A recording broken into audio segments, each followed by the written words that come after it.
사랑하는 이글스필드 식구 여러분, 좋은 아침입니다. 이 아침에도 하나님의 말씀을 통해 우리의 심령이 새로워지고 또 우리 삶을 향한 하나님의 뜻을 깨닫는 귀한 시간이 되기를 소망합니다. 2023년 10월 31일 화요일 아침입니다. 오늘 본문은 열왕기상 22장 41절에서 53절까지의 말씀입니다. 열왕기상 마지막 본문입니다.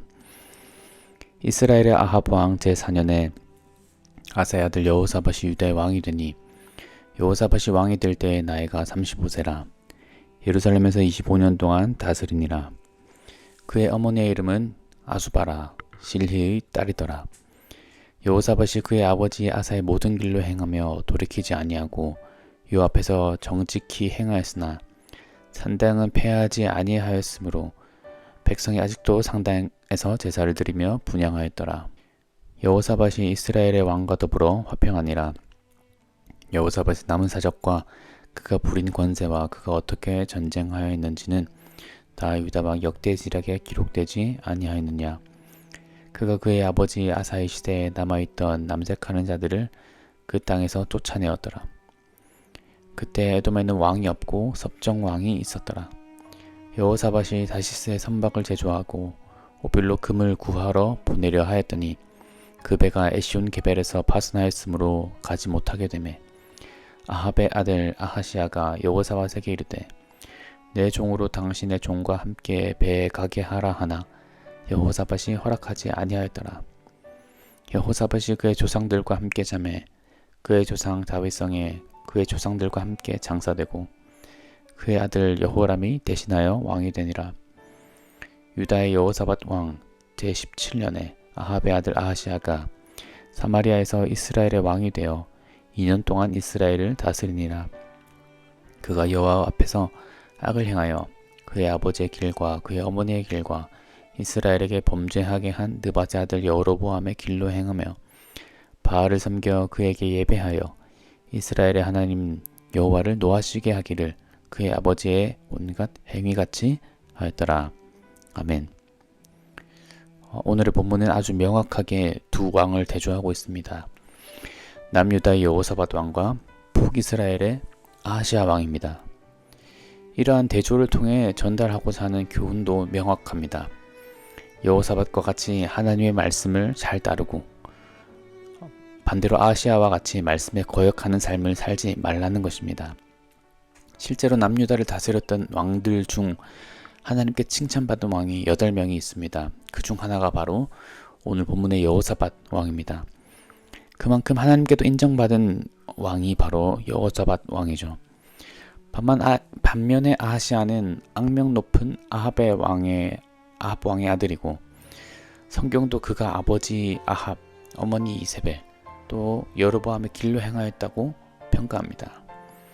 그만큼 오늘 본문의 메시지는 하나님의 계명을 따르는 것에 대한 중요성을 부각시키고 있는 것이 분명합니다.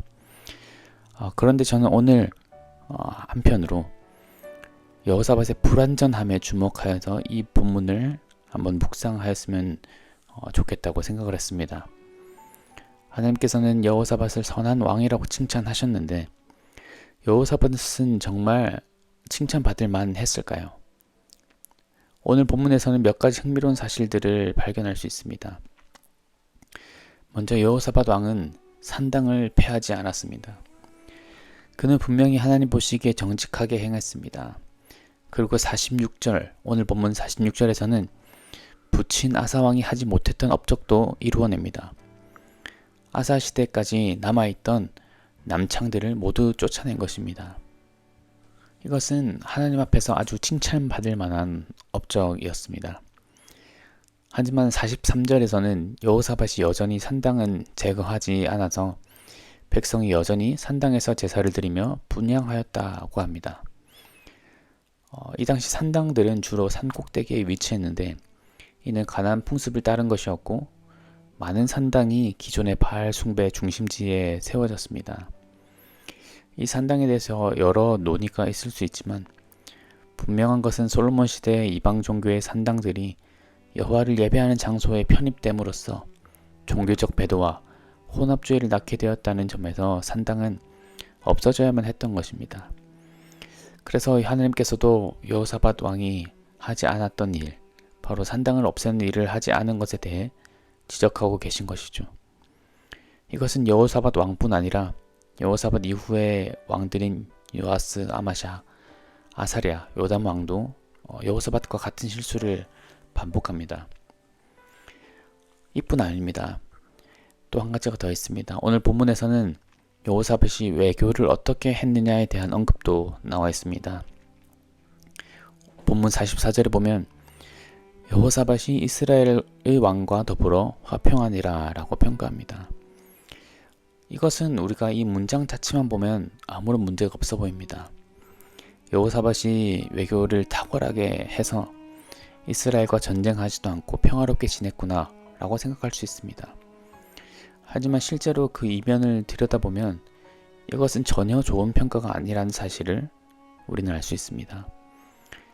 역대하에 기록된 말씀을 함께 살펴보면 여호사밧의 시대에 왜 이스라엘과 화평했는지 그 이유를 알 수 있습니다. 역대하 18장 1절에서는 여호사밧이 아합 가문과 혼인함으로써 인척 관계를 맺었더라 라고 기록되어 있습니다. 즉 여호사밧이 아합의 딸과 혼인함으로써 인척 관계를 맺었다는 것입니다. 결코 하면 안 되는 일을 한 것입니다. 아합의 딸과 결혼했다는 것은 단순히 혼인을 맺었다는 사실이 아니라는 것을 우리 모두는 알 것입니다. 아합의 불신앙과도 결탁했던 것이죠.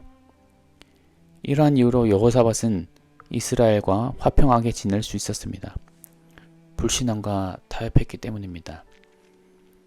참고로 여호사밧 왕의 부친인 아사 왕은 어떤 것과도 이렇게 타협하지 않아서 북이스라엘과 계속 전쟁을 해야만 했습니다. 여호사밧과 상반된 모습을 보였던 것이죠. 그리고 이어서 본문 48절과 49절을 보면 조금 의외의 이야기가 기록되어 있는 것을 알 수 있습니다. 48절에서는 여호사밧이 다윗의 선박을 제조하고 오빌로 금을 구하러 보내려 하였더니 그 배가 에시온게벨에서 파선하였으므로 가지 못하게 되매 49절 아합의 아들 아하시아가 여호사밧에게 이르되 내 종으로 당신의 종과 함께 배에 가게 하라 하나 여호사밧이 허락하지 아니하였더라. 갑자기 여호사밧이 만든 배가 파선한 이야기가 나옵니다. 이 이야기 또한 아무런 배경 없이 보면 갑자기 왜 배가 파선한 이야기가 등장하는지 궁금할 것입니다. 만약 실마리를 찾을 수 있다면 49절에서 아하시아의 요구를 여호사밧이 거절하는 장면이 나오는데 여호사밧이 아하시아와 손을 잡을 것을 거절한 행동이 칭찬받을 만한 행동이었음을 보여주기 위해 이 이야기가 나오는 것인가 이렇게 생각할 수도 있습니다. 이것도 틀린 묵상은 아니지만 본문의 의미를 완전히 파악한 묵상도 아닙니다. 이 이야기도 우리는 역대하에 기록된 말씀과 함께 살펴보아야 합니다. 역대하 20장 35절에서 37절의 말씀을 보면 여호사밧과 아하시아는 손을 잡고 다시스로 배를 보내고자 하여 에시온게벨에서 배를 만듭니다. 그러니 이미 오늘 본문에서 보았던 장면보다 앞선 시기에 그 이전 시기에 여호사밧과 아하시아는 굉장히 친하게 지내고 있었고 배를 만든 사건이 있었던 것입니다. 이것을 지켜본 엘리에셀이란 사람이 여호사밧 왕에게 하나님의 말씀을 대언합니다. 경고합니다. 여호사밧이 아하시아와 교제하는 것 때문에 하나님께서 그 배들을 파손시킬 것이다 라고 예언하는 장면이 역대하에 기록되어 있습니다. 하지만 여호사밧은 그 말씀을 듣지 않고 아하시아와 약속한 대로 배들을 다시스로 보냅니다. 하지만 결국 하나님의 말씀대로 모두 파선하고 말죠. 이때 파선한 사건이 오늘 본문 48절에 기록되어 있는 것입니다. 그러니 48절에서 어쩌다가 이 배들이 파선하게 된 것이 아니라 이것에 대한 비하인드 스토리가 따로 있었던 것이죠. 그리고 그 다음 아하시아는 다시 한 번 더 배를 보내자고 제안하는 장면이 49절에 나옵니다. 그런데 이때 여호사밧은 어떻게 합니까? 아하시아의 제안을 거절합니다. 왜 거절했을까요? 왜 거절했는지가 중요합니다. 왜냐하면 역대하에서 엘리에셀이 여호사밧에게 예언했던 말씀을 기억했기 때문입니다. 하나님의 말씀을 청종하는 것이 중요하다고 생각했기 때문이죠. 여기서도 우리는 여호사밧의 완전하지 못한 모습을 볼 수 있습니다. 그는 처음부터 아하시아와 달랐던 왕은 아니었습니다. 그는 산당들을 제거하지 않았을 뿐 아니라 아합의 딸과도 결혼했고 아합과도 가까이 지냈으며 아합의 아들인 아하시아 왕과도 손을 잡고 협력했습니다. 그리고 이 이야기가 모두 오늘 본문에서 알 수 있는 내용들입니다. 열왕기상 저자는 그리고 하나님은 여호사밧을 칭찬하면서도 이러한 실수들을 결코 생략하지 않고 있습니다. 그렇다면 하나님은 왜 여호사밧을 정직하게 행하였다고 칭찬하셨을까요? 그가 행한 모든 일이 흠이 없어서였을까요? 그렇지 않습니다. 그는 많은 실수와 연약함들을 보였습니다. 그럼 그는 어떻게 선한 왕이라고 평가받을 수 있었을까요? 네, 바로 하나님께서 그의 마음의 중심을 보셨던 것입니다. 그가 행했던 일들은 분명 부족하다고 판단될 수 있는 일들이었습니다. 하지만 그의 마음의 중심이 하나님을 향해 있었습니다. 그래서 그가 아하시아와 협력하여 배를 만들었지만 파산했을 때 그의 마음의 중심에 하나님의 말씀을 청종해야 한다는 중심이 있었습니다. 이 때문에 그는 그 죄에서, 그 실수에서 돌이켰던 것입니다. 그래서 두 번째 아하시아 왕이 제안했을 때 지난 죄에서 돌이켰고 그 제안을 거절했던 것이죠.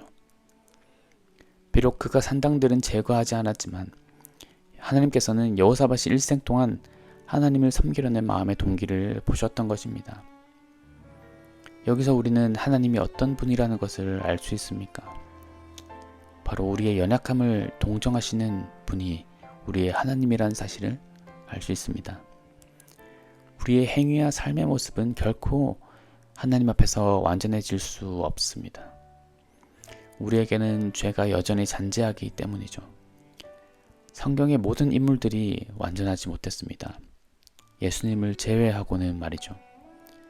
그럼에도 불구하고 우리가 하나님께 받아들여질 수 있는 이유는 무엇입니까? 우리는 여전히 죄인이고 연약한 부분들이 많지만 하나님께서 이러한 우리를 의롭다 칭해 주셨기 때문입니다. 우리가 완전히 의로워졌기 때문이 아니라 우리를 의롭다고 여겨 주셨기 때문입니다. 누구의 공로를 통해서입니까? 바로 예수 그리스도의 공로를 통해서입니다. 우리의 마음이 예수 그리스도를 믿을 때 예수님의 모든 의로운 행위가 우리에게 더딥혀지는 것입니다. 이를 갈라디아서에서 사도 바울은 예수 그리스도로 옷 입었다고 표현합니다. 깨끗한 옷을 입으면 몸이 더럽더라도 깨끗하게 보여지는 것처럼 우리도 더러운 죄인이지만 그리스도로 옷 입었기에 법적으로 깨끗하다, 의롭다, 거룩하다고 하나님 앞에 여겨지는 것입니다.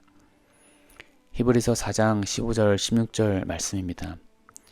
우리에게 있는 대제사장은 우리의 연약함을 동정하지 못하실 이가 아니요 모든 일에 우리와 똑같이 시험을 받으신 이로되 죄는 없으시니라. 그러므로 우리는 긍휼하심을 받고 때를 따라 돕는 은혜를 얻기 위하여 은혜의 보좌 앞에 담대히 나아갈 것이니라. 아멘. 이 말씀을 믿음으로 오늘 하루도 하나님의 보좌 앞에 담대히 나아갑시다. 하나님은 우리의 연약함을 동정하십니다. 우리는 그분의 긍휼하심을 받고 있습니다. 우리가 부족하지만 여전히 그리스도를 붙잡고 나아간다면 성령께서 우리에게 죄를 이길 힘을 주십니다. 죄에서 돌이킬 수 있도록 깨닫게 해 주십니다. 바로 하나님의 긍휼하심과 그 크신 사랑이 죄에서 돌이키게 하는 원동력이 되는 것이지요. 그 하나님의 크신 은혜와 사랑을 믿으며 오늘 하루도 살아갑시다. 오늘 하루도 이러한 은혜 안에서 살아가고 또 그 크신 은혜를 경험하는 오늘 하루가 되기를 주님의 이름으로 간절히 축원합니다. 기도하겠습니다. 하나님 감사합니다. 오늘도 우리에게 말씀하여 주시니 감사드립니다. 주님, 우리가 하나님의 말씀을 청종하며 살아가기를 원합니다. 언제나 주님 앞에 거룩하게 살아가기를 원합니다. 하지만 하나님, 우린 때로는 우리가 죄인인 까닭에 연약한 모습을 많이 보일 때도 있습니다.